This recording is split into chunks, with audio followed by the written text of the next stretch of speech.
आनंद आता है। और दुनिया की चीजों में मजा आता है, लेकिन कथाओं में आनंद आता है। तो आज कथा को चलते चलते 7वां दिवस आ पहुंचा है। यानी कथा जो है वो महाराज ब्रह्म की तरफ जा रही है धीरे धीरे। श्री हरिगंगा के किनारे महाराज सुखदेव जी राजा परीक्षित को कथा श्रवण करा रहे हैं कि हे राजन परीक्षित, आज तुम्हें कथा को सुनते सुनते 7वां दिवस आ पहुंचा है।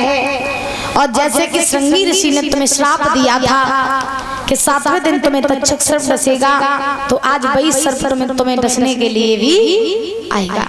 इसीलिए भगवान की जो भी कथाएं बची हुई हैं, उन कथाओं को तुम सावधान से श्रवण कर लो।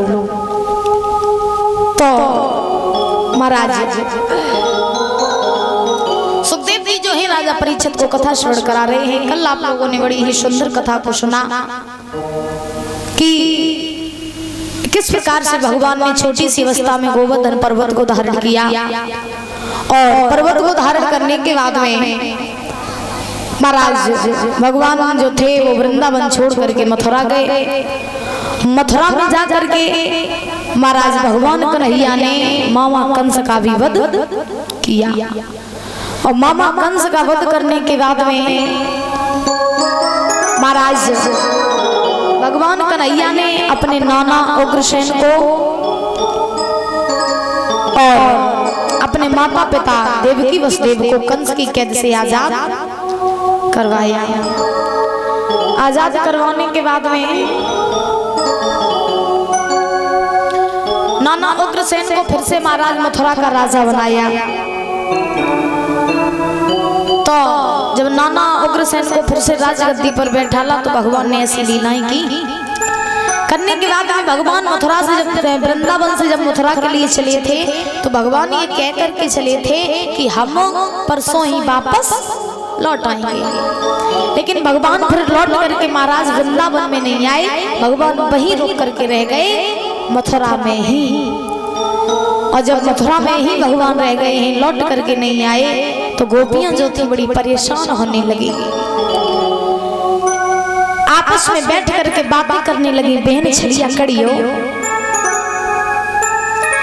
हम ये नहीं जानते थे कि वो एक दिन हमें छोड़ करके चला जाएगा, हमें बिलखता हुआ छोड़ करके चला जाएगा। मैंने उससे इतना प्रेम किया, फिर भी उसने एक बार भी मुड़ करके हमारी तरफ नहीं देखा, छोड़ करके चला गया। क्या हालत है यशोदा की, क्या हालत है बाबा नंद की। गोपियों की दशा ऐसी है कि जिस दिन से भगवान छोड़ करके गए हैं ना महाराज मथुरा में, उस दिन से गोपियों ने भोजन नहीं किया। गईये बछड़ा जो है महाराज वीरान सी पड़ी हैं। आज भगवान कन्हैया के बिना पूरा वृंदावन अधूरा है। जब भगवान कन्हैया के बिना पूरा वृंदावन अधूरा है, कुछ भी अच्छा नहीं लग रहा है, सब वीरान सा पड़ा है। ऐसा लग रहा है मानो वृंदावन में कुछ उजड़ गया हो। क्योंकि जब किसी से प्रेम होता है ना, प्रेम, और जब कोई छोड़ करके चला जाता है, तो वास्तव में उसके बिना जिंदगी वीरान हो जाती है। और जब किसी से ज्यादा लगाव हो जाता है ना, तो महाराज फिर उसके बिना किसी को कुछ भी अच्छा नहीं लगता है। तो ऐसे ही जब भगवान छोड़ करके गए मथुरा में गोपियों को, तो महाराज सारा वृंदावन वीरान हो गया, उजड़ गया। गईये बछड़ों ने चरना छोड़ दिया, चिड़ियों ने चहचहाना छोड़ दिया, फूलों ने महकना छोड़ दिया। ऐसी दशा हो गई वृंदावन के लोगों की, वृंदावन की। एक बार सारी गोपियां जितनी थी वो सब इकट्ठी बैठी हुई हैं, एक दूसरे से कहने लगी, बहन कन्हैया से इतना प्रेम किया, फिर भी छलिया छोड़ करके चला गया। सब कहते थे ये छलिया है, इसके चक्कर में न पड़ो। सबने रोका इससे प्रेम न करो, लेकिन हम लोग नहीं माने, लेकिन छोड़ करके चला गया। रो करके बोली है लड़कियां, दिल दुखा और मथुरा को चले, दिल दुखा के श्याम मथुरा को चले।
राधा ललिता विशाखा जितनी भी हैं वो सब रो रही हैं, रो करके कह रही हैं बहन मैंने कन्हैया से इतना प्रेम किया फिर भी छोड़ करके चला गया।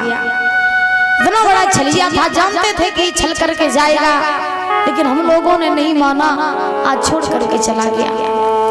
तब तक महाराज राधा से गोपियां बोली तुम्हें नहीं पता है बहन, जो करिया जो होते हैं ना